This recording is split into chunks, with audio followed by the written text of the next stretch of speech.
ये हमारे भोजपुरी में बहुत से गायक हैं, बहुत लोग गाने गाते हैं, पर बहुत लोग गीत गाते हैं। शब्दों का जाल होता है, शब्दों का माया जाल होता है, वो शब्द हिट हो जाते हैं और शब्द चल पड़ते हैं। बहुत ऐसे गाने हैं जिसमें कोई म्यूज़िक नहीं होता है, कोई संगीत नहीं होता है, शब्द होता है, हुक लाइन चल जाता है तो बस अब भाई गाना हिट है तो हिट है।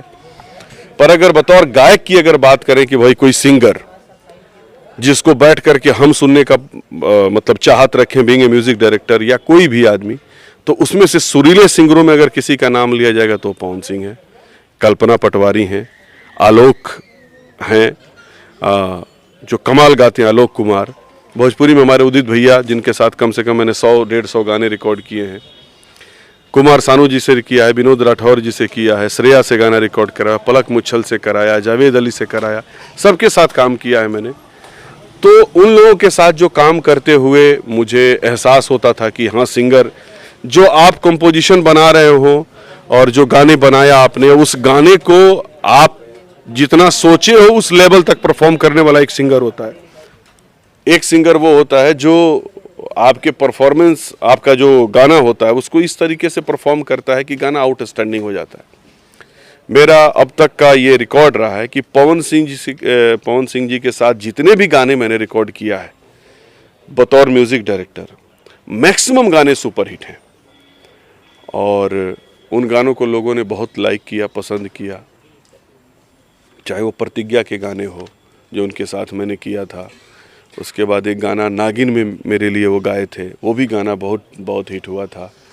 उसके बाद और भी फिल्में, कई फिल्में हैं कि आज चांद उतरल बाटे हो पियर साड़ी में एक गाना करके था। फिल्म बहुत अच्छा परफॉर्म नहीं की पर गाना इतना अच्छा हुआ। दिनेश जी की कुछ फिल्मों के लिए मेरे वो गाना गाए हैं, जिसके लिए दिनेश लाल यादव जी की हीरो थे और हम रिक्वेस्ट करते थे तो पवन जी आकर के वो गाने गा दिया करते थे। तो उनके साथ ट्यूनिंग ऐसा रहा है कि जब भी मैंने उनके साथ गाने बनाए हैं वो गाने सब हिट हुए हैं, बड़े हिट हुए हैं, कर्णप्रिय गाने हैं, क्योंकि वो सुरीले सिंगर हैं। आप आज का दौर देखिए कि सोनू निगम जी उनके साथ छठ का गाना गा रहे हैं, शेयर कर रहे हैं। तो अगर उनके अंदर काबिलियत नहीं होती तो ये मेरे बताने की ज़रूरत नहीं है कि वो कैसे सिंगर हैं, दुनिया जानती है। आज आदित्य देव जो इंडस्ट्री के सबसे बड़े प्रोग्रामर हैं, जो पायल देव हैं, वो आज की बहुत बड़ी सिंगर हैं सबके साथ। और अभी सुनने में आया कि वो बादशाह के साथ भी गाने कर रहे हैं, इसके साथ और भी कुछ बड़े बड़े लोगों के साथ उनका गाना आ रहा है। सलीम सुलेमान जी के लिए साथ कर रहे हैं, जब वो साजिद वाजिद जो जोड़ी थी तो उनमें जो वाजिद भाई हैं उनके साथ गाना कर रहे हैं। तो कर रहे हैं, वो बड़ा काम कर रहे हैं, बड़े बड़े गाने कर रहे हैं, अच्छे सिंगर हैं और हमारी उनको शुभकामनाएं हैं कि और दिन दुनी रात चौगुनी तरक्की करें। उनके साथ एज ए म्यूज़िक डायरेक्टर काम करने का भी मज़ा है, एज ए डायरेक्टर भी काम करने का मज़ा आया और एक कंफर्टेबल जोन के आदमी हैं वो। बस ज़रूरत है आपको कि उनको समझने की। मुझे 4-5 दिन लगे उनको समझने में और मुझे भी वो समझ गए, मैं भी उनको समझ गया और आज एक अच्छी दोस्ती हो गई। आज पहले मुझे बड़े भैया कहा करते थे, उन्होंने मुझसे कहा कि भैया और बाबू का रिश्ता हम लोग हटाते हैं, अब दोस्त का रिश्ता लाते हैं और आज से आप हमारे दोस्त हैं, मैं आपका दोस्त हूँ। आपको हक है, आपको जो कहना है कहिए और मुझे हक है कि आपको जो कहना है कहूँगा। और अच्छा लगा मुझे, बिल्कुल सही सबस्त। देखिए, जिस आपके विधा में और आपकी जो फैटर्निटी है, जैसे भोजपुरी जगत है, इसके लोग कुछ ऐसे होने चाहिए जिनकी काबिलियत और जिनके अंदर ऐसा मद्दा हो, जिनके अंदर योग्यता ऐसी हो, जो हिंदी के लोग जो काम कर रहे हैं उन लोगों के समकक्ष बैठ सके। अब सपोज कीजिए पवन जी जैसा सुर अगर आपके पास नहीं हो तो आपको गवाएगा ही नहीं कोई, आप उतने सुरीले होने चाहें। अभी हम लोग जैसे काम कर रहे हैं, म्यूज़िक ही कर रहे हैं। आज जो हिंदी इंडस्ट्री का सबसे बड़े प्रोग्रामर है जो गाने बनाते हैं, आदित्य देव के साथ मैंने कम से कम बनाए होंगे 100-150 गाने।